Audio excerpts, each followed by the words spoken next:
आणि यानंतर आता एक मोठी बातमी कोल्हापुरातली आहे। ज्योतिबा मंदिराची 400 एकर जमीन परस्पर विकल्याची भीती व्यक्त होतीये। देवस्थान समितीकडून जमिनींचा सध्या शोध सुरू आहे।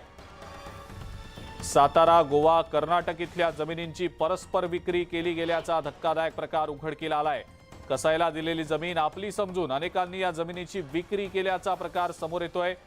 ज्योतिबा देवस्थानच्या नावावरील जमिनी शोधण्यासाठी आता तहसीलदारांना सूचना देण्यात येणार असल्याचंही समजतंय। अधिक माहिती या संदर्भातली आपण जाणून घेणार आहोत। ज्ञानेश्वर साळुखे आपले प्रतिनिधी आपल्या सोबत आहेत सध्या। ज्ञानेश्वर, काय हा सगळा प्रकार आहे, सविस्तर याबद्दल काय सांगता येईल?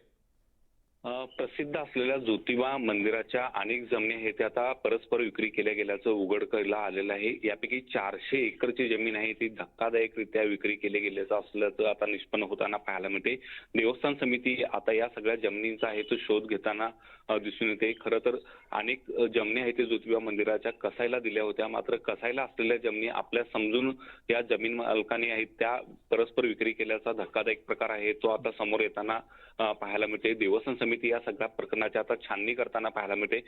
एकूणच तहसीलदारांना या संदर्भात सूचना दिलेल्या आहेत आणि या जमिनीचा शोध आहे तो देवस्थान समितीच्या वतीनं करण्यात येते।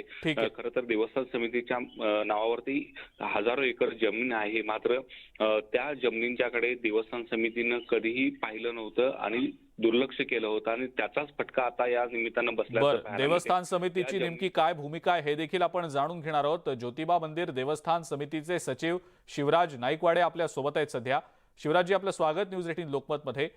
पुन्हा एकदा देवस्थानाला गंडा घातला गेल्याचा हा सगळा प्रकार उघडकीला येताना दिसतोय। जमिनींचा शोध सध्या देवस्थानाकडनं घेतला जातोय असं समजतंय।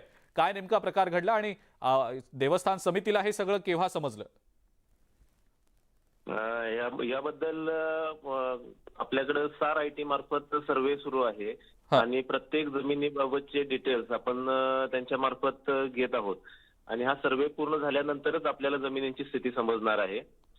इतर कोणत्याही बाबतीत आता सध्या कारवाई सुरू नाही, परंतु आपण याबाबत अतिरिक्त माहिती आपल्याला आवश्यक आहे ती महसूल विभागाकडून मिळण्यासाठी प्रत्येक तहसील ऑफिसकडून ज्योतिबा देवस्थानची काही जमीन त्या गावात उपलब्ध असेल तर त्याबद्दलची माहिती आपण घेत आहोत आणि प्राधिकरणाची जी परवा दिवशी मीटिंग झाली प्राधिकरण स्थापनेबाबत, तर त्या पार्श्वभूमीवर आपण देवस्थानच्या जमिनी कोणत्या कोणत्या भागात अजून नोंदीत नसणाऱ्या आहेत का याविषयी फक्त माहिती घेत आहोत। याविषयी आपल्याला इतर कोणतीही माहिती नाही, म्हणजे कोणाच्या ताब्यात आहेत किंवा नाही त्याबद्दल आपल्याकडे कोणतीही माहिती नाही। परंतु आपण आपल्या मार्फत जो SAR IT मार्फत जो आपण सर्वे करत आहोत त्यातून आणि तहसील ऑफिसकडून जी माहिती येणार आहे त्याच्या आधारे आपण पुढेही कारवाई करणार आहोत, परंतु अद्याप आपल्याकडे त्याबद्दल कोणतीही माहिती उपलब्ध नाही। सध्या ही कारवाई आता सुरू आपली एवढीच आहे।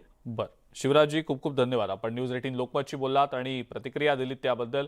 ज्योतिबा मंदिर देवस्थान समितीचे सचिव होते आपल्या सोबत आणि त्यांनी देखील या सगळ्या प्रकाराबद्दल आपली प्रतिक्रिया दिलेली आहे। ज्ञानेश्वर साळुखे आपले प्रतिनिधी यांनी देखील या संदर्भातली माहिती दिली। ज्ञानेश्वर, आपले देखील आभार।